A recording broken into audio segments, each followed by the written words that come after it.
This is the Protestant Libertarian Podcast, a project of the Libertarian Christian Institute and part of the Christians for Liberty Network. I really hope that you guys enjoy today's show.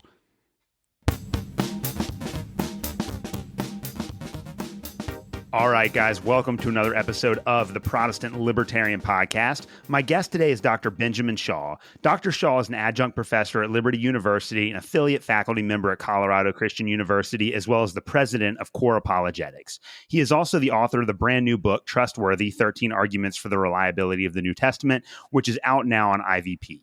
In this book, he makes the case for the historical reliability of the Bible, demonstrating that the Bible is indeed a credible source for understanding the early Jesus movement. We will be discussing this book on the show today. Dr. Shaw, welcome to the Protestant Libertarian Podcast. Hi, thanks so much for having me. I'm excited to be here and look forward to our discussion today. Yeah, it's really great to meet you, and the book is really, really good, and I know that there are a lot of people that listen to the show that are going to appreciate a lot of the content that you have in that book. But before we get into there, just tell us a little bit about yourself, your background, and your work. Yeah, so my background is I'm originally from Fort Lauderdale, Florida, and grew up down there. And of all things, well, I was going to say of all things, I ended up playing ice hockey. But before that, my babysitter took me to church, and so that's how I got saved at a young age. Her son and I were best friends, so if I spent the night on Saturday, we were going to church on Sunday. And so I got saved at a Sunday school class where we were going through the Sermon on the Mount, and I recognized Jesus as Lord. But throughout those years, I wasn't really discipled very well. God had oases for me along the way, definitely different points where God sustained me. But I was in South Florida at the same time, where there's there's 4 million people in my county, in Broward County, that's where I'm from, and millions of different worldviews and millions of different ideas on life and all those sorts of things. But I recognize Jesus as Lord. So how do I communicate that? How do I wrestle with that? How do I address people that are saying he's not? And so those were questions I had. Didn't quite know how to answer some of them. Like I said, thankfully God had some oases along the way, but I did struggle with some issues like with postmodernism and different forms of relativism and things like that. But I started playing hockey because I was having some questions with the meaning of life and things like that. But hockey, I thought would be a good sport to play. It might help me find a girl, which worked out well. That's how I met my wife. And so I did start playing hockey, and that kind of pointed me in a very roundabout way that got me to where I could ask some questions about God. And so that's what I started doing. Well, I want you to tell that story to my audience because at the beginning of the book, you talk about how hockey really was your introduction to apologetics. It's a very unique story. I've never heard of anyone else that discovered apologetics for the faith through that route. So talk to us about the relationship between your hockey career and your discovery of apologetics. Yeah, so I was working at an ice rink, and I thought the skate guards those were the coolest guys at that time. And then I found hockey players, and I'm like, oh, they're even cooler than the skate guards. So I started playing hockey. Now, this is like at 15 years old, so that's really late by hockey standards. But because God used hockey, and as I look back, to keep me out of a lot of trouble too, because I just practiced every day. Didn't go to prom, didn't do anything. I was just practicing constantly. And I eventually went to Connecticut for 3 years, played hockey in Connecticut. I lived in Bridgeport for a while, and I joke I got traded for an empty puck bag to a team in Norwich, Connecticut. That's not a good thing for you listeners who aren't familiar with hockey. It means I got traded for nothing. But it worked out nice for me because the team was a lot better for me to be at. But I realized I didn't want to live in New England and play hockey for a team there. The teams that I probably would have played for didn't have their own rinks on campus. Even some NCAA Division I teams at that time didn't have their own rinks on campus. I'm like, oh, geez. Connecticut's a lot different from Florida. It's a lot colder up here. And I'm up there during the hockey season. Everything's brown and gray. You got to turn your car on 20 minutes before you go anywhere. So I was like, oh, I'm going back to Florida. And so I played at FAU for a year, and one of my friends was like, hey, well, why don't you go to Liberty? And I was like, no, I'm pretty good here. I had some guys on my team from Virginia, and they were very Southern, would be my diplomatic way to put it. And so I was like, I'm never moving to Virginia. It's just not happening. And then like a couple weeks later, he's like, hey, they've got an ice rink on campus. You know that, right? And I'm like, well, dude, why didn't you lead with that? Like, I'm one of your few hockey player friends.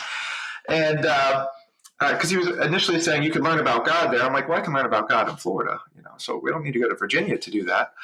And then I saw a picture of the ice rink, and I was right there, right after that. I applied to, and the coach, talked to the coach, and got to Liberty, made the team. The rink is amazing, by the way. Liberty University has an amazing rink on campus. It's even better now. They got a jumbotron. It's crazy. But as I was there, it was either my first or second year there.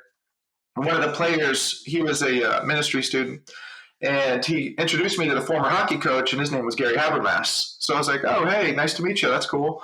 You're the old coach. The new team, we're a little bit better than you guys were, I'm sure. I don't know anything about you guys, but I'm sure we're better because I'm here now. No, I'm just kidding. But you got to think, you got to have confidence that your team is the best team and you guys are doing better. So I met him, and I was like, oh, that's pretty cool that you're the former hockey coach.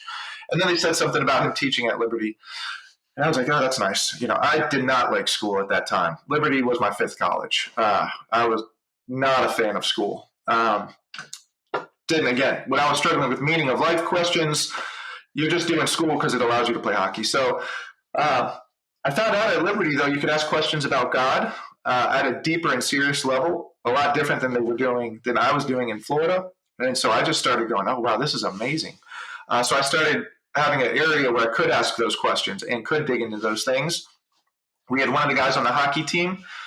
He was from BC. He introduced me to some apologetic podcasts, and we had a lot of long road trips. So I started listening to those, and I was like, "Oh wow, this is pretty awesome." And so my senior year, I took a class. I was a marketing undergrad, but my senior year, I took a class, Christian Evidences, and then after that, I was like, oh man, I've got a lot of questions still. So then I ended up getting a Master in Arts and Religious Studies.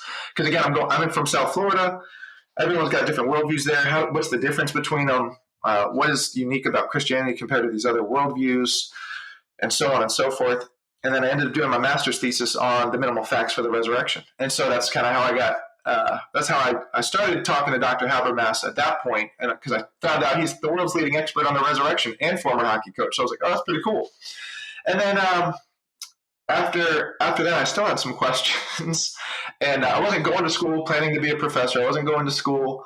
I had questions, and God kept opening doors for me to go to school. And one of the last door was Habermas's research assistant was leaving, and so he had an opening, and he asked if I wanted to be his research assistant because he knew I did my master's thesis on the resurrection. And I said, yeah, that'd be great. I can go to school and get a degree and study the resurrection. That's awesome. And so that's what we've been doing for the last decade or so. So for those in my audience that don't know, Gary Habermas is one of the world's foremost apologists, like very, very famous name, huge name within Christianity. How did working with Habermas shape your relationship with the Bible? Because obviously that is a massive opportunity that not a lot of people get. Yeah. So his stuff was really amazing to me because I didn't grow up with people telling me, I didn't grow up hearing discussions on like inerrancy and inspiration. Just we should respect the Bible and there should be some reverence for it, but that was never unpacked or anything like that. So the minimal facts to me was kind of how I thought most people understood these issues. So I thought that was great. It was a good way to introduce the key and central event of Christianity, the resurrection. Paul says in 1 Corinthians 15, without the resurrection, we're of all people most to be pitied. Our faith is in vain. We're still in our sins. They're misrepresenting God. All sorts of things. And so I saw this very simple argument for the resurrection that focused on the key events of the resurrection. And I was like, oh man, this is great. And so that gave me this foundation to then continue and explore other areas of Christianity, like New Testament reliability. So like, for example, Habermas's approach doesn't assume, for the sake of the argument, that the New Testament is reliable or unreliable. It doesn't make any assumptions in that regard. And so having the resurrection solidified, I was able to look at some other questions. And like New Testament reliability, I'm like, oh, wow, there's a ton of good reasons for New Testament reliability as well. So it allowed me to kind of explore some of those areas. But in doing work with Habermas, we would always want to keep the main thing. And but like I said, for the past 10 years, or so, I've been his research assistant, and he's been studying the resurrection for decades on decades on decades, longer than I've been alive. So, and he's recently published, this is for your listeners, if you guys aren't familiar with him, he is the leading expert on the resurrection. He's done a number of debates with people, and probably most notably with Antony Flew, on the resurrection and God's existence. Antony Flew was like the leading atheist around 2000 and into the 90s. He ended up becoming a theist. But I say all that to say, Habermas, over the past my time working with him, he's been working on his magnum opus, which is his life's work put together for the church. So all his research on the resurrection. And when we talk about the minimal facts, for those of you guys who don't know, it's basically using common ground material or historical events that even skeptics grant. And the main reason they grant them is that they're highly evidenced. And Habermas has just published in January 1,054 pages on historical method and evidence for Jesus' resurrection. That's part of this magnum opus that I was just talking about. And it's one of 4 volumes. The second volume is coming out in a couple months, and it's just a little bit shorter. He responds to alternative theories. It's only 950 pages. So a little bit shorter there. Third volume after that's going to be about 1,000 pages, and fourth volume is pastoral and practical application worldview questions. So these are all good things we've talked about. We're both he's kind of like a hippie, which is, I say that in the sense he tries to be very peaceful, agreeable in the sense of, hey, let's stick with the resurrection. Let's make sure we can major on the majors. And so those have been some influential, as far as the way I think and the way even when talking to skeptics, okay, what is it that you acknowledge and agree to? Okay, is that consistent with what you're saying? Is that consistent with what we're saying? And then just seeing how everything connects to the resurrection is another element to that. So, he does research.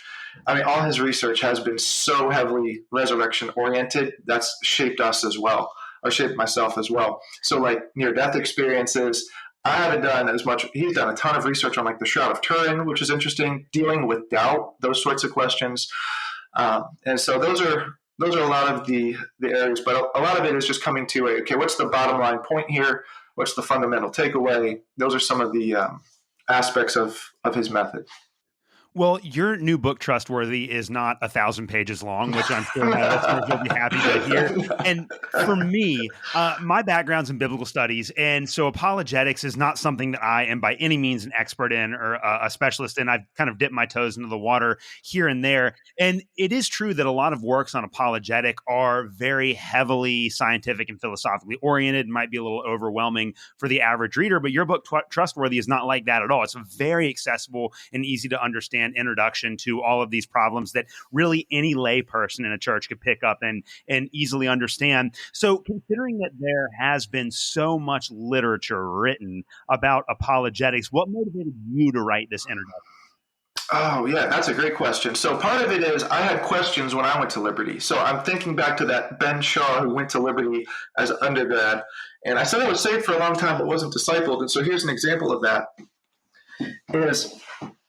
When I went to Liberty, I tried reading my Bible a number of times and just I'd start at Genesis and I'd end by Numbers. Do that 5 times. That was me. But like I didn't know Paul wrote half the New Testament. That's kind of a big thing you should know after being a Christian for a few years, right? So I didn't know that. That's a big deal. And you can ask this as a question. Is knowing Paul wrote 1 Corinthians, is that an apologetic question or is that a discipleship question? Yes. Like I don't know how to answer that any other way than yes. Yeah. It's both of those things. And so that's part of the reason for the book, because a lot of these questions are apologetic questions and discipleship questions. When were they written? Is that a discipleship or is that an apologetic question? It just depends on your audience, because we want to know what was going on when Paul was writing these letters. When did Paul write 1 Corinthians? So those are all important questions. Those are things we talk about. Also, there are some really good books on reliability, as you mentioned. A lot of them are huge as well. They're not 1,000 pages, but even some of the big name ones, they could be about 700 pages, 500 pages. They're big. And then some of the smaller ones tended to cover it wasn't very, it wasn't necessarily systematic. They might have covered 5 or 6 things that were helpful, but like miracles, for example, a lot of books will talk about miracles because there's miracles in the New Testament, but there's miracles and there's reported miracles in other ancient historical writings. And when guys are talking about the reliability of a source like Tacitus or something, the discussion of miracles doesn't come in there because you're just looking at it as a source. Because, I mean, in theory, if a miracle happened, then we can know it. So whether or not there's miracles or not doesn't add or take away from its reliability. The evidential components are what do that. So I wanted to look at those things, and we kind of use like a Google Earth. This is another element to it, is there's a Google Earth analogy, because when you zoom in sometimes at a street level, the city looks a lot different than if you're zoomed out. And it looks even more different if you're zoomed way out at like the country level. So understanding how these different arguments work at different levels, how they tie into one another, I think all that was kind of the idea I was going for here. But also, each of the arguments can be a dissertation, or a lot of these arguments in here have books on the entire subject. But we do them, like you said, not in 1,000 pages, about 10 pages each. And so, I do kind of joke. My wife doesn't like it when I do this because she's like, "Oh, you're being too negative." But 10 pages. We want to just get this initial equipping. There's some pictures in there. I joke I'm a hockey guy, so we got to have some images. I didn't like school when I came to Liberty. I was not a fan of it was just there because I had to do it in order to play hockey. So what was a book that could be short, concise, but also give you the main arguments and the main conclusions, so like why people are where they're at on these different subjects. And the key is too, most people aren't going to be bib studies majors or master's degrees. And so how do we equip people who aren't going to go to seminary, who aren't going to get advanced degrees? Because if we're supposed to make disciples, you're not supposed to go get a degree in order to do that. The churches should be able to do that. So this is one of the other reasons I thought it would be helpful. Well, the subtitle of the book is 13 Arguments for the Reliability of the New Testament. And so you go through 13 of these apologetics oriented arguments in an attempt to try to explain to the average reader how they can deal with some of these historical problems that people might ask relating to the reliability of the New Testament. I want to go through several of them with you today. We're not going to go through all 13 because we want people to go out and buy the book. But I will say that at the very beginning of this conversation, I read this book at the very end of June or the very beginning of July, and then we coordinated our meeting today. And in the interim, I went to a conference for the podcast out in Las Vegas called Freedom Fest. It's like a big conference of libertarians and things like that. And there were several people that came to our institute's booth, the Libertarian Christian Institute. I had 3 deep conversations in particular with people that aren't Christians. And they asked me a lot of the questions that you addressed in your book. So it actually was very helpful having read this before going out there, because in those conversations, it was like, oh yeah, I just read that like a week and a half ago. So I had some baseline information to draw on when I was having those conversations. So I can say ahead of time that the information that you present in this book is very applicable and very relevant. And these are the kinds of questions that the average non-Christian will ask about the Bible. So I want to go through some of these with you today. And the very first one that I want to address is the issue of the text itself, the actual words that we have in the New Testament. A lot of people don't realize that. We'll take the letter that Paul wrote to the Philippians, for example. A lot of people don't realize that we don't have Paul's original manuscript. So the original letter that Paul had either scribed or wrote himself to the Philippians, we don't have access to that. Instead, what we have are several copies of those manuscripts, and not all of them are exactly the same. There are variations in wording and phraseology and things like that. So the skeptic might ask, given that we don't have the original copy, how can we be confident that the words that appear in the New Testament are the ones that actually go back to the original author? How do you answer that question? Yeah, it's a great question. Depending on the audience and my mood at that time, I might respond by going, well, yeah, it's a good question. How do you do that with Plato? How do you do that with Homer? How do you do that with Tacitus? Because they all have the same problems. We don't have the original documents for those guys either. It's a common question. It's not just something specific for Christianity. I think once we hear that helps take the initial, teeth out of the bite, so to speak. And so that's the initial question. They go, oh yeah, what do they do? How do they know what Homer actually wrote or Plato actually wrote? And so in the book we talk about two elements, and these are just where you'd start. and this whole discipline is called textual criticism because they look at the text and they're trying to figure out what is the most likely original wording. And so when it comes to like Plato, for example, Plato wrote a number of different works, and Plato's writings, for example, there's about 200 copies that we have for Plato's writings, about 250. I'll just put it in that area. And so you go, okay, so we look at those different copies. We can see if there's differences between them. If so, what are the differences? As you can imagine, a majority, both with the New Testament and other writings, are spelling mistakes.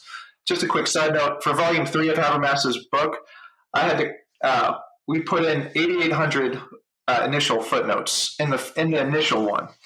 It's been edited down, but I had misspellings in there with E's of a AC and we got lighting, I got a keyboard, and I was making mistakes in there. So we can expect spelling mistakes, especially when you're doing it handwritten, maybe by candlelight. It's just gonna, it's bound to happen. But we can look and we can see those mistakes. So obviously in that situation, the more copies we have, the better, because then we can compare and say, okay, look, hey, 9 of these copies have it this way, this one has it the other way. So that's where we can start to identify those things. Homer is another example. There's maybe about 2,000 or so copies of his work.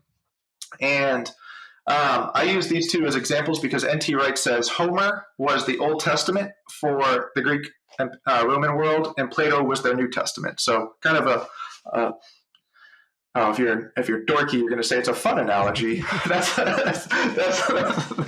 tells you I've been hanging around academics too much. So we look at those guys. So there's 2,000 with Homer. You're like, oh, that's a lot more for Homer. So there's a little bit better. There's a lot more to compare with Homer than there is Plato. You're absolutely right. So what is it when it comes to the New Testament? Well, if you combine Homer and Plato, there's more for the New Testament than there is for those guys. There's about 5,000 plus for the New Testament. And so there's different places you can go online to even see some of these manuscripts. So there's more New Testament manuscripts than there are for any other ancient text. So if we're questioning the New Testament text, we've got big questions for all of ancient history. And of course, people aren't questioning all of ancient history. It's just not happening. So that's one element. We want quantity, but we also want copies that are close to the actual writings themselves. And when it comes to Plato, for example, the writings that we have for him are closer in time to us than they are to Plato. So they're very late in comparison. And then Homer's, I think one of the earliest references we have come about 400 years after he was believed to have written. With the New Testament, we have the earliest manuscript we have, they believe is from John. And scholars think John wrote about 95 AD, and probably within about 50 to say 100 years, just to be safe there. That's when we have our first fragment of John. And we've got fragments and different manuscript copies from 200, 300 AD that give good evidence for the New Testament itself. And then in the book there, we give some references where you guys can go see some of those things. There's really good high-resolution photos online that people can see today that, 10, 20 years ago, we couldn't even do that. But that's how they go about doing those things and saying, hey, what's different? This one's different. Here's just an example, too, by the way, of a meaningful and significant difference or a meaningful difference in a text. In Luke, one manuscript says that if you are persecuted, you are blessed. I'm paraphrasing, obviously, here, but if you're persecuted, you're blessed. But all the other texts say, if you're persecuted for Jesus' sake, you're blessed. So, I went and punched a guy in the face and they arrested me. I'm being persecuted. I'm blessed now, right? Like that's not what the text was. The scribe was probably assuming that if you're persecuted for Jesus' sake, you're blessed. So just skip that because he was just assuming it. But also that text comes from like the 10th century. So it's very late in comparison. So those are some ways we can, that's a difference, but we can make sense. We understand it. Yeah, and that was one of the issues when I was talking to these guys at the conference. That was one of the issues that came up. They were like, "Well, did you know that the writings of the New Testament were written like decades after the events actually happened?" And I was like, "Well, historically, that's actually pretty good compared to all the other literature in the ancient world." That actually ties in directly to my next question, another chapter in your book where we talk about who wrote the New Testament, because it is very easy, at least with a handful of Paul's letters, to identify the author, but it's not so easy with several of of the works that are included in the New Testament to identify the author, and not only who wrote these works that were a part of the New Testament, but in general, when were the original documents composed? Right, yeah. So we have a chapter on each of those. One's on dating, one's on authorship. And because those are two different questions, they're two important questions. And so on the dating one, actually, even on the textual criticism, to step back there, because you said that was one of the questions those guys were asking you, we cite, there's the two leading textual critics in the world are probably Bart Ehrman and Dan Wallace. And one of them is atheist agnostic and the other is a Christian. So we cite both of them because they're both giving the same conclusions on the textual evidence. So we can use both of those guys in our discussions. And even Ehrman himself says that we can recreate the New Testament very reliably. He says not with 100% certainty, but nothing in history is 100% certain, so that's okay. But he thinks it's reasonable. He doesn't expect any finding to overturn what we found or what we have in the New Testament. So that's some ways in which we can use. Look, this isn't even just Christians using these arguments. This is a guy who's an agnostic atheist. And so I say that because I similarly use Ehrman's dating for the New Testament writings. So there's different dates that people give for the New Testament. So Ehrman, for example, he dates Mark to around 65 AD, Matthew and Luke to about 85 AD, and John to about 95 AD. So these are Ehrman's dates, and he says that these are pretty widely agreed upon dates in New Testament scholarship. If you ask a conservative, they may put the dates a little earlier, and I cite Craig Blomberg to that effect. So, okay, you have these dates, but both of those sets are within the lifetime of the eyewitnesses, and that's what we're looking for. Dates that are where these writings are within the lifetime of the eyewitnesses, where they can be tested, they can be checked, they've been known. In the cases of the Gospels, they would have been repeated for years before they were actually put to writing. As the apostles and disciples started to die, they wanted to preserve these writings and teachings. So you can see those are some of the dates, and they're good, like you just said. They're actually pretty good. And I put some comparisons in the book. I'll leave them in there. But we talk about Buddha and Alexander the Great, when their writings were versus when they lived, for example. And it's a big difference, a big difference. And again, I'm not even citing Christian scholars for Buddha. I'm citing a Buddhist scholar. So that's on the dating side. On the authorship side, the traditional names for Matthew, Mark, Luke, and John, they are the only names that have been attributed to these Gospels. They are the only ones. And so we will often hear that the Gospels are anonymous because they don't say, like Paul's writings, I, Paul, write this letter, or whatever the case is. And even if he's using a secretary, that's perfectly fine in that capacity. But the secretary is technically writing it, but he's working with Paul. So I, Paul, write this letter. The Gospels don't have that. But you know what else doesn't have that? I don't think my book has that. I don't think it says anywhere in my book that I, Ben Shaw, am writing this. But you knew I wrote it. Isn't that crazy? So in the same way, this isn't a new phenomenon, but in the same way, the ancient world, they had ways to identify works where the name wasn't in the text itself. And there's a number of different texts like this outside of the New Testament as well. So we say that just to say, like, okay, this is not a crazy phenomenon or anything like that. It's not unique to the New Testament. And of course, why should we expect something to be like different in that sense? They're people writing at their time, so they're going to use the methods that other people would be able to recognize and identify.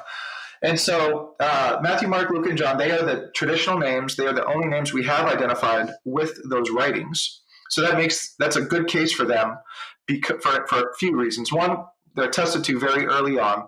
Two, if you have got multiple Gospels in your library and someone's going to read from one of them, you need ways to identify, hey, I need Mark, so I'm going to read from his Gospel, or I need Matthew. So you're going to have little tags or something like that on the outside of the scroll. Another reason is that, for example, if these Gospels are being transmitted across the Mediterranean, and you say you've got Mark associated with one, or say they're anonymous. They're actually anonymous, not Mark's associated. Why would they all have the same name attributed to them? You'd think Rome, if they received this gospel as anonymous, they might attribute it to Peter or Paul or something like that.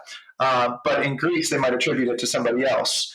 At Alexandria, somebody else. But yet, we see a wide geographic affirmation of the same names, because again, we don't see any other names attributed to the gospel. So that's strong evidence that those were the names of the authors. And then we have early references to, for example, the Gospel of Mark and Papias. Papias says that Mark was Peter's interpreter and that he recorded these events down. So there's a whole bunch of different other reasons for the authorship. And again, there's books just on that subject. And most New Testament commentaries, if you get a commentary, for example, on Mark, they'll talk about authorship right out of the gate. Like that'll be one of the first things they'll discuss, as well as date. Yeah, regardless of your theory of biblical inspiration, the fact of the matter is that the documents that are contained in the New Testament are primary source material for our understanding of early Christianity. Like all literature that's been produced throughout history, we have to have certain criteria, historical criteria, to assess whether or not the claims that are being made by these documents align with what actually happened in history. And so you have a chapter on the criteria for determining the historicity of the claims that are made by the New Testament. I got to give a shout out to my friend Kevin Burr, because you actually cite his work in that chapter. You were on his show a couple of weeks ago. It was a great episode, and I'm going to put a link to that show in the show notes. So Kevin's been on my show before. I've been on his show before. There it is right there. Kevin's a great guy. So when talking about historical criteria, I'm going to dedicate this question to Kevin, but walk us through that. How can we, what are the criteria by which we determine that the works that are included in the New Testament actually reflect or approximate what happened historically? Yeah, so I love the criteria. Kevin Burr's book's great, by the way. Yeah, good shout out for him. The criteria are, how do we know things happen right now? Like if we were in a car, I use this example a lot. When I was in school, I was a full-time insurance adjuster. So I'd go to I'd see a lot of car accidents. I do property and auto. But if you were like a police detective coming on to a scene of a car accident, how do you determine who was at fault? Like what are some of the things you'd look for?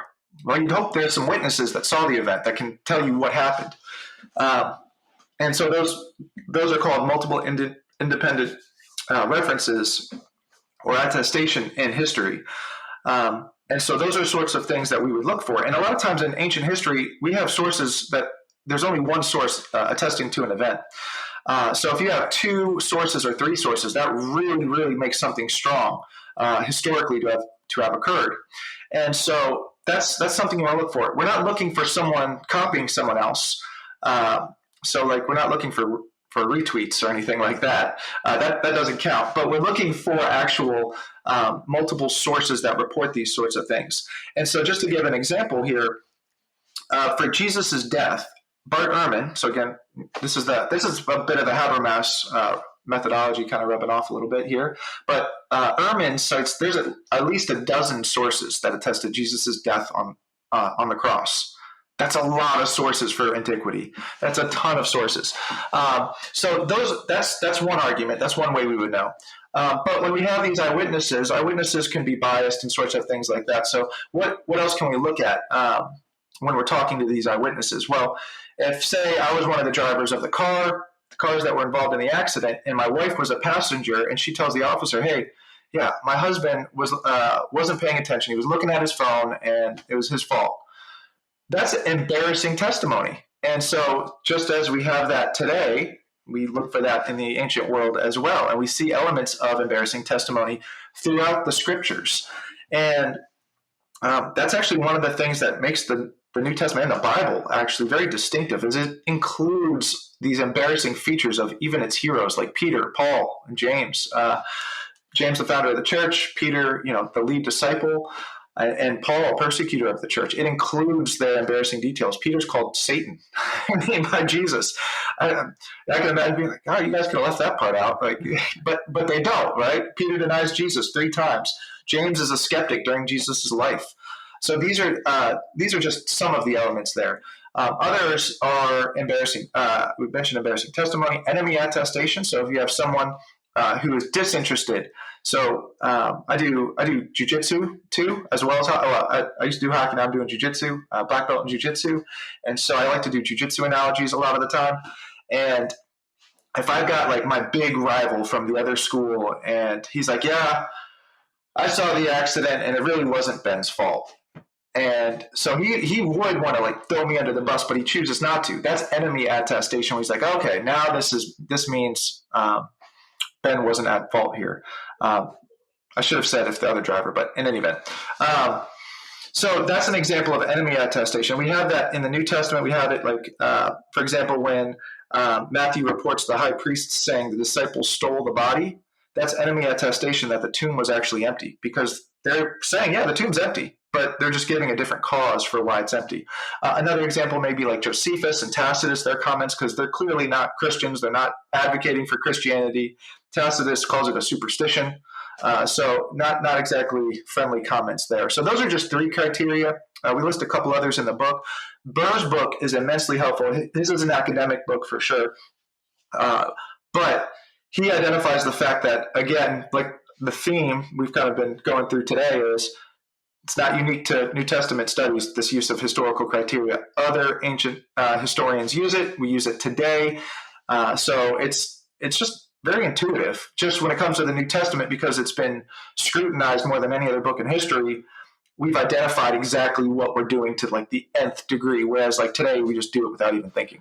So the New Testament contains a number of creeds, and by creeds, we mean statements that were obviously received by the authors of the New Testament prior to writing the documents that appeared in the New Testament. And I read a really good book on this a couple of years ago. I think the guy's last name was Sumney, but it was called Stewards of God's Mysteries, which is all about the creeds in Paul. And that really kind of opened my eyes to the significance of these creedal statements in the New Testament. So I want you to explain this to my audience, because it is a very big part of one of the chapters in your book. What are these creeds that we find in the New Testament, and how do they lend credibility to the authority or the reliability of the New Testament? Yeah, so when we talk about creeds, we are not talking about something like the Nicene Creed or anything like that, which come centuries later. When we talk about creeds, they go by a number of different names. I just like the name creeds because it's easy. But they can go by kerygma, confessional statements, homologia, the same word. And so they have traditions, oral formulas. Those are all different words that people use. We'll use creeds as our catch-all.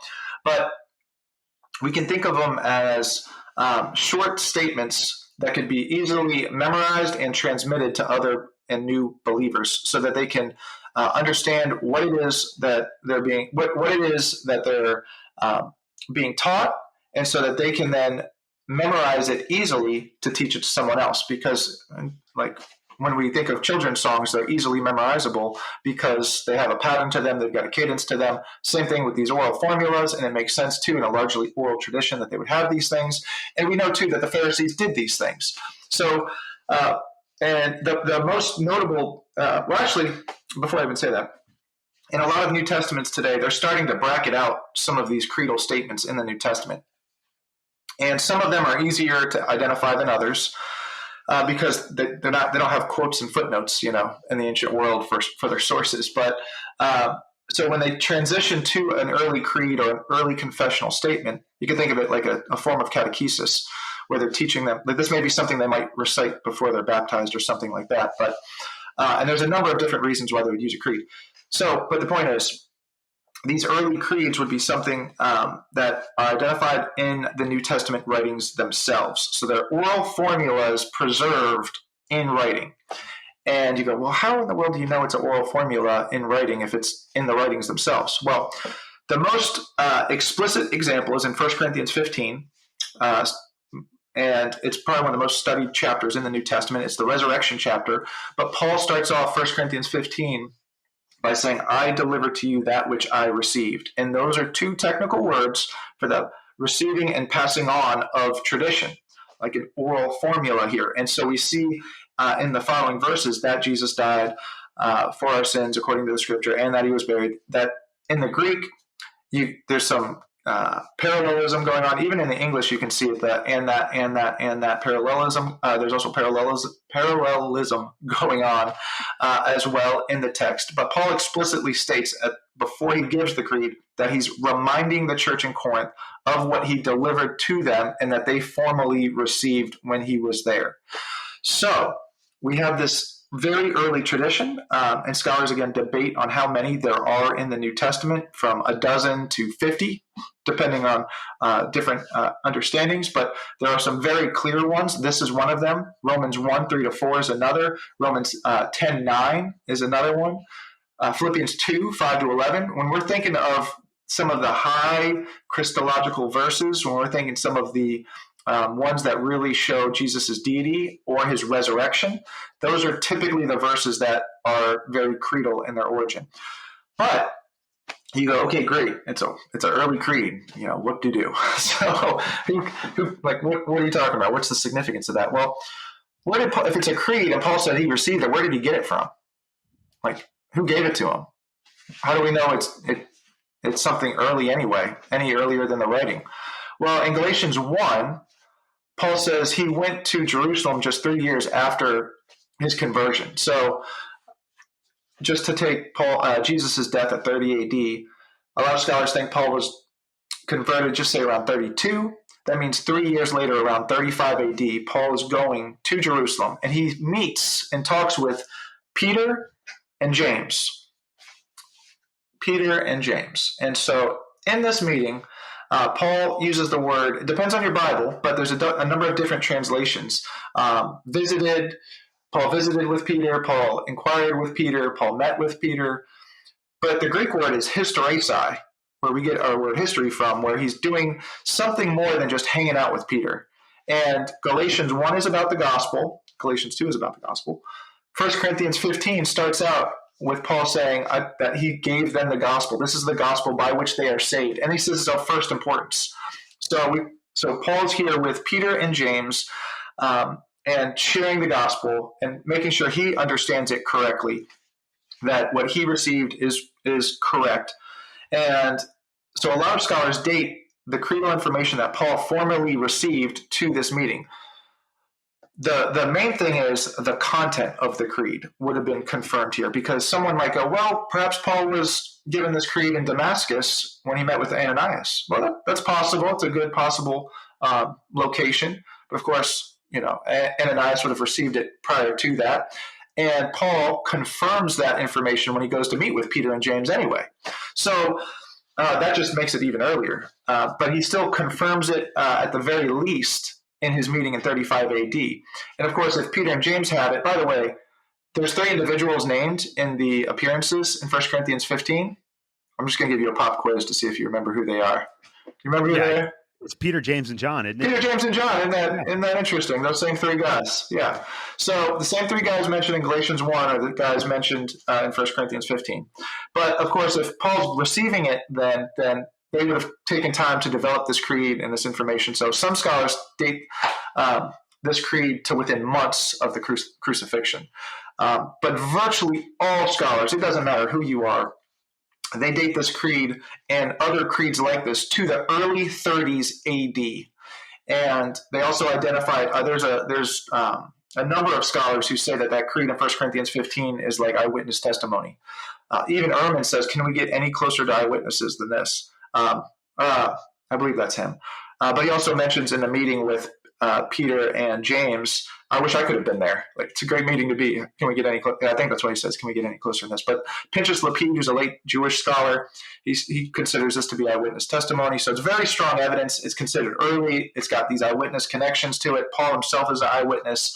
So very strong data. Again, there's a number of them. And if you think that the New Testament is the Gospels are late, even though we talked about them actually being early, we have these creeds that go back even further, and they highlight the core beliefs of Christianity. So they're really important, very important. So the New Testament is a product of history, and in order to understand what is being said in the New Testament, we have to understand the historical background of the New Testament. And as a matter of historiographical method, we have to utilize primary sources that are not included in the New Testament canon. And so you have several chapters in your book that look at a lot of the historical sources that we use to understand our New Testament. So you look at archaeology, you look at non-Christian sources, and then you look at Christian sources that are not included in the New Testament. What do those 3 types of source material tell us about what's going on in the New Testament and why it is generally reliable? Yeah, so I remember one of the things when I started to learn about how non-Christian sources, for example, their discussions on Christianity, because I wasn't familiar with them. We don't typically talk about those at church, but it's encouraging to hear them. It's interesting to hear them. And some of the sources that we mentioned, there's a number of different sources, and there's a number of good books that cover just even that subject. But it's interesting for us to compare them, like you talked about with historiographical methods. We want to see what sources say about Jesus, whether they're inside the New Testament or not. And when we look at two, I mentioned Josephus and Tacitus earlier, or at least Tacitus, when we see that they confirm what we find in the New Testament, that's significant. That is not an insignificant factor of history. So both of them, for example, attest to Jesus being crucified under Pilate. And so just there's a couple other facts on each of them, and I kind of break them out, but let's just take that fact for a moment here. They'd be one of those 12 different sources that Ehrman mentioned that attest to Jesus' death. But what's interesting is, how different would things be if they said Jesus died in Greece, or if he died in Egypt, or if he died as a rebel, like fighting against the Romans in Jerusalem? But they don't say any of that. So those are important elements of corroboration that we find with the New Testament. They don't contradict it by any ways, by any way that we can see or understand. They affirm, rather, everything that we do see in the New Testament, and then they also provide this additional confirmation. So these are important factors for us to consider. We also see similarly this is a tongue twister, non-canonical Christian writings. Non-canonical. So that's basically early Christian writings that are not in the Bible. And some of them are very early, and some of them are very good sources. Clement of Rome is one of them. He's probably the Clement that's mentioned by Paul, but Clement writes a letter to the church in Corinth, who Paul's already written to a number of times, still dealing with issues of division within the church. And Clement is writing to them to, hey guys, get unified, get things together. He's writing in the first century as well. A lot of scholars date his writing to about 90 or 95 AD. So here's someone who's associated with the apostles, who he's writing to a church. He's sharing with them some of the different things that have gone on in the early church, as well as the teachings of Jesus. So one example of that would be he discusses the martyrdom of Peter and Paul as examples for us. So one, it's important because it tells us that Peter and Paul died for what they believed. They weren't posers. They weren't fakers. Secondly, it shows that they're unified. They're not in a lot of people today in certain areas, I should say, not a lot of people, but in certain camps, they'll try to say, oh, there's great division between Peter and Paul. It's like, well, Clement doesn't see that, and he's right there in the mix. But then the third element too is that Clement is continuing this issue of unity. He's trying to promote that unity in the church and peace and harmony and all those sorts of things. So anyway, it's a very valuable source. He corroborates other things we find in the New Testament. But then there's a number of other writings. Ignatius, again, he's writing about 110 AD, so very early writings. But again, just give us important historical information that again corroborates what we find in the New Testament. The next issue that I want to address was actually an episode of my podcast last summer. I had Benjamin Laird, who also teaches at Liberty University, on my show to talk about his book, Creating the Canon, where he explores how the works that were included in the New Testament actually came to be. So what was the process of the formation of the New Testament? And there is, I think, more than any other issue that you address in your book, a lot of incorrect mythology around the creation of the New Testament. A lot of people think that it happens basically by fiat at one of these church councils. None of that stuff is true. And in fact, the formation of the canon is a very organic process. So Laird had a really good presentation of it in his book, and I'll put a link to that episode in the show notes. You do a great job of distilling that into just a small number of pages. So talk to us about the process by which the New Testament canon was formed. Yeah, I think first off, Dr. Ben Laird, it's got a great first name, very strong. I recommend it. I'm not biased at all. But yeah, he's side note, I do jujitsu with his brother-in-law, so that's pretty cool. Yeah, his brother-in-law is very good too. His His book is also one I recommend as a resource as well. So what's cool is, like you just said, we want to be able to get a handhold to understand the canon, and that's what I'm trying to do. And then Ben just unpacks it. So those are some. That's a good resource there. But one of the things I wanted to try to highlight is kind of what you've been getting at as well, is what is, if we didn't have a canon and we wanted to study Jesus, what would be, and early Christianity, what would be some of the sources we would want to look for? And well, we'd want sources that were early, written by eyewitnesses or someone associated with the eyewitnesses, like Mark, Peter's interpreter. We would want guys like that. We would want writings that were also well known within the early church, not ones that were just isolated to just a small geographic area, ones that had been widely received by the church. And then when you think about all the sources we've been talking about, they fulfill all that criteria just from our perspective. So that's one angle I like to present it as, because hopefully, if you were putting it together and you're like, oh, those would be the sources I want, you'd probably even include Clement of Rome in your writing, because he was associated with the eyewitnesses and he was writing in the first century, so he's writing early. Interesting though, but Clement wasn't included. Because it was a very high standard. Clement's writings just circulated in a smaller area because he was dealing with the specific issue at Corinth. So his wasn't, but it's still revered. Like, it's still a work worthy of reading. So these doesn't make them bad. It just means they're not on the same level of scripture. So we go into unpacking how the authority within the scriptures was recognized by the early church. Just do that briefly. I don't mention this in my. This will be another pop quiz moment for you. But the only reason I say is because Habermas does this in his classes as well. But if I remember correctly, of Paul's writings, they are all cited within the early church, and except for one, in the very early church, like first 100 years or so, except for one. So all Paul's writings, don't worry about Hebrews, all of them except for one was written. You want to take a guess on that one? Is it Second Thessalonians? Is that the Philemon?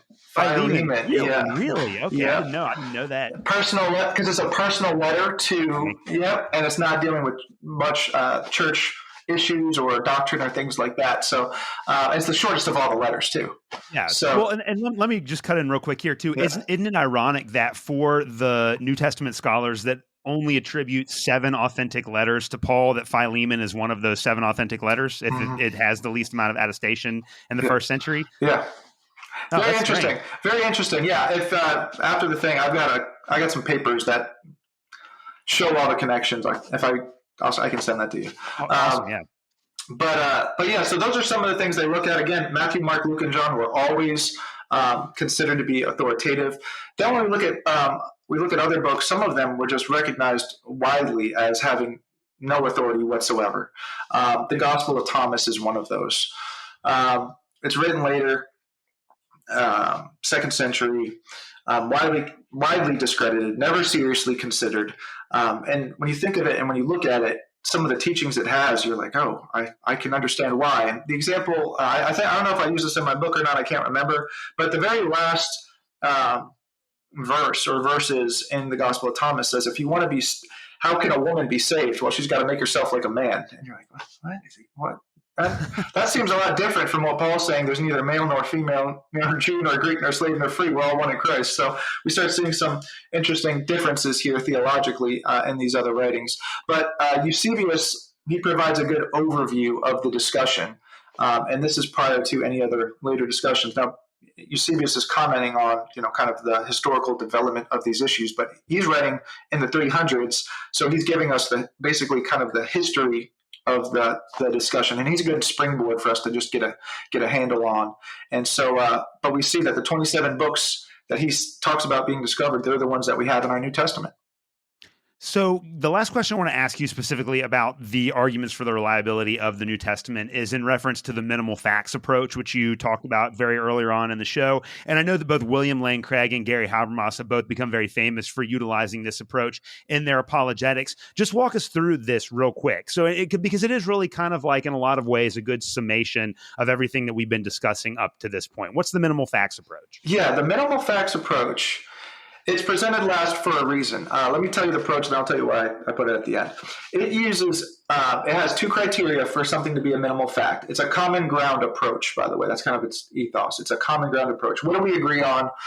Whether you're a believer, unbeliever, what do we agree on? How do we move from there? So for something to be a minimal fact, it needs to first be highly evidenced with multiple lines of argument, historical reasoning, data, etc. So that's one thing. It needs to have multiple lines of evidence. It can't just rest on one. And the second kind of follows from that. It must be agreed upon by a vast number of scholars from very diverse backgrounds. So whether you're an agnostic, whether you're a skeptic, whether you're Jewish, whether you're a believer, whether you're liberal, whether you're conservative, what are some topics that we are all agreeing upon? Now, it's important to note, we're not saying everyone agrees on it, therefore it's true. Definitely not saying that. The most important criterion is the first one. Again, that's highly evidenced. That's why we'd expect all these scholars to agree on it, even though they've got different backgrounds. So those are that's the minimal fact approach. And it's typically isolated, not all the time. There's books, by the way, like on George Washington that use and specifically reference Habermas as using a common ground approach. And there's a number of other topics too. But so it's not necessarily unique to just historical resurrection questions, but it is typically identified in those circles. And with those two criteria, we get some key facts that Jesus died. We mentioned that one earlier. Jesus' death on the cross, that the disciples had experiences they believed to have been of the risen Jesus. Virtually everyone grants that the disciples had experiences of some sort or another. That these were reported early. Remember the creeds discussion we had earlier. That was another element and reason why scholars believe this was taught right out of the gate. It's not something that was a later development. That the early believers were willing to suffer and die for their beliefs. We're not saying that every disciple was martyred. John, maybe just an initial example to take that out. But we do have first century evidence for Peter, Paul, James. And we, again, know that John was exiled, so there's more evidence. But we also have others in Acts 12, for example. And then Paul tells us in 2 Corinthians 11, a list of sufferings he's endured. So we see that they were willing to suffer for their claims. Liars make poor martyrs, and martyrs make poor myth makers, is how some of the expressions go. And then two other facts are that James, who was initially a skeptic during Jesus' lifetime, became a believer. And so he converted from being a skeptic to being a believer, and in fact became the leader of the early church. And Paul was a persecutor of the church and became a believer. And so that's six facts there. What's really cool about those facts is they can be talked about like we just did in 2 minutes or so, or you can unpack them in 1,000 pages like Habermas does in his new book. So there's different levels with which you can go through that. I do it in 10 pages. He does that, whatever the math is, 1,000 times more in his book. So, but what's really neat is those facts have typically proved to be very difficult for alternative theories. There's no consensus of an alternative theory that can explain those facts. So, for example, if you just say the disciples stole the body, well, that doesn't explain why, for example, they were willing to suffer and die for their faith. Like Paul, they're not just suffering and dying, but they're also risking their eternal lives on it because, as Paul says in 1 Corinthians 15, they're bearing false witness about God. They don't want to do that. But also, it doesn't explain Paul's conversion. Why would Paul convert? He probably thought the disciples stole the body. So it doesn't explain them just stealing the body is not going to make Paul convert. That's not going to also explain how groups of people were able to have experiences of the risen Jesus. So we've got to start doing other things then to try to account for those facts. And so that's been one of the elements of the minimal facts that's been so strong, is that the resurrection is able to account for these facts in power and in scope, as Mike Licona has written a major work on the resurrection as well. He explains those. Now, the reason I include all this at the end of the book is because, remember the minimal facts criteria. It's got to be highly evidenced and it's widely agreed upon. So even if all my 12 arguments before the minimal facts are just total rubbish and garbage and they're just bad, well, we still have the key of Paul says the gospel, gospel that has the power to save of first importance as described in 1 Corinthians 15. Those minimal facts are in that creed in 1 Corinthians 15 and alluded to, because Paul says one untimely born, and then he mentions James in there too. So it's pretty powerful, to put it mildly. Well, we've covered a lot of ground in this episode today, and it's obvious that the topic that we have been discussing is of very, very important significance for every Christian. They need to have a solid historical basis for their faith. And so I'm glad that we were able to cover some of these topics. And for people that might be completely new to the field of apologetics, I couldn't think of a better introduction than this book and this conversation. In the last couple of minutes, I want to ask you about some resources that people could utilize if they want to learn more about these propositions. You are the president of a new organization called Core Apologetics, and it seems as if that would be a very helpful resource for people that are interested in this conversation. So talk to us about Core Apologetics. What do you guys do? What's the purpose of the organization? Just walk us through that. Yeah, so thanks for asking on that. Core is something that we've recently relaunched in October, November of last year. And what we're trying to do, in short, is carry on Dr. Habermas's work, as well as other academic type of work that you may go to seminary or go to grad school to get, but we're trying to bring it to churches, to organizations, to individuals. In other words, we're trying to use apologetics to help equip the church and to minister to those who may be doubting. Because sometimes you've got believers who are doubting and have questions. Sometimes you've got, like you said, non-Christians who have questions. So we want to be able to help both of those. For us, apologetics, kind of like I alluded to earlier, it is discipleship. It is, and doing discipleship incorporates evangelism. So we don't see like distinctions between those things. They all lead to one another. So, for example, the typical verse for apologetics is 1 Peter 3:15. Always be prepared to give a reason for the hope that you have. That doesn't mean be prepared to know every objection. We just know the gospel, know why you believe it, and be prepared to give it. And a disciple, if you're a disciple, you've got to know the hope that you have. And so you're going to be asking those questions, and you should be. Otherwise, you don't know what you're hoping in. And then it's easy to fall away. So we want to ask those questions. And what we're trying to do at Core is help organizations, churches major on the majors. Like, what are the core things? We need to help equip the next generation, the present generation, those who don't have time or ability or resources to go get a grad degree, because, again, we don't think you should have to go to seminary to get discipled. So how do we equip them? And so we're trying to do that in a bunch of different avenues and different ways. One of the ways I'll just share, because we're new, we're trying to do a lot. We're looking for core project partners. That's on our website, coreapologetics.com. If you're interested in that, that would definitely be a big way to help contribute to our mission and vision. But one of these things that we're trying to do is teach classes online where myself or the founder, Ron Davis, who also has a PhD, Habermas sat in on his dissertation when Ron was defending, and Ron did his on dealing with doubt, something Habermas has written a number of books on himself. And so we are right now teaching these classes where it's taught live via Zoom, and we're covering, again, majoring on the majors. So Jesus' resurrection, we're covering discipleship and worldview. We just finished that actually on Sunday night. We just finished our discipleship and worldview class. And they're 6 weeks online for an hour, and then we do a couple minutes of Q&A afterwards. Ron has a class where he's doing dealing with doubt, because a lot of believers, 80% of believers have questions, unresolved questions, 50% for prolonged periods of time. So how do we begin to have those questions answered and address them and so on? And then we will be having a class come up in September on New Testament reliability. So we're going to go over this book. It'll be a 6-week class. Again, I'm teaching it live because we just want believers to be equipped, because we want to see them grow in their faith. I was very fruitless for a number of years because I didn't have these questions resolved.